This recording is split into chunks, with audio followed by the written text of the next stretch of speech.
चलिए अब हम लोग देखते हैं क्वेश्चन नंबर 11। क्वेश्चन नंबर 11 बोलता है which term of the AP 72,68,64,60 is zero. यानी कि ये जो एपी दिया गया है बच्चा, बोला इसका कौन सा टर्म का वैल्यू क्या होगा, जीरो होगा। तो हम क्या करेंगे, टीएन का वैल्यू किसके बराबर पुट करेंगे, जीरो। और इससे हमको ये पता चल जाएगा कि इस एपी का कौन सा टर्म जो है उसका वैल्यू क्या होगा, जीरो। ठीक है। लेकिन अगर हम लोग पहले एपी लिख लें, क्या दिया गया बच्चा, सीरीज 72,68,64,60 और इस तरीके से दिया गया है। और पूछा हमसे बच्चा कि जीरो कौन सा नंबर ऑफ टर्म्स में आएगा। ठीक है। तो अगर हम लोग देखें बच्चा ए का वैल्यू फर्स्ट टर्म क्या है हमारा 72। और अगर हम लोग बच्चा कॉमन डिफरेंस निकालें तो कॉमन डिफरेंस का वैल्यू क्या होगा, A2 माइनस A1। ठीक है। अच्छा A2 का वैल्यू क्या है बच्चा 68 माइनस A1 का वैल्यू क्या है बच्चा 72।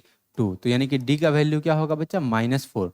A का वैल्यू आ गया 72 और D का वैल्यू आ गया बच्चा -4। और हमसे पूछा कि इस एपी का कौन सा नंबर ऑफ टर्म्स जो जीरो के बराबर होगा। मतलब टीएन का वैल्यू हम किसके बराबर पुट करेंगे, जीरो के बराबर। तो बच्चा टीएन का वैल्यू हम पुट करते हैं जीरो के बराबर। ठीक है। तो इससे हमको ये पता चल जाएगा कि इस दिए गए एपी में जीरो कौन से नंबर ऑफ टर्म्स में आता है। टीएन का अगर हम लोग फॉर्मूला पुट करें तो क्या होगा, A plus N minus one into D.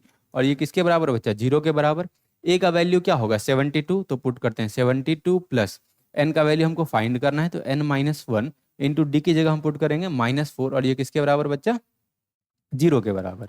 तो 72 और -4 इंटू एन क्या होगा, -4n। और -4 इंटू -1 क्या होगा बच्चा, +4। और ये किसके बराबर, जीरो के बराबर। अब हम लोग क्या करते हैं, 72 प्लस 4 है लेफ्ट साइड में, 72 प्लस 4 क्या होगा 76 -4n। और ये किसके बराबर, जीरो के बराबर। अब हम लोग +76 को राइट साइड लेके जाते हैं तो +76 जब उधर जाएगा तो क्या होगा -76। और इधर बचेगा क्या बच्चा, -4n। तो -4n इज इक्वल टू क्या बच्चा, -76। और दोनों तरफ माइनस है तो कैंसिल हो जाएगा। ठीक है। यानी कि n का वैल्यू क्या हो जाएगा 76/4। क्लियर है। और यहाँ पर अगर हम लोग करें बच्चा तो 4 1 जा 4 और 4 9 जा 36। यानी कि n का वैल्यू क्या आ गया हमारा 19।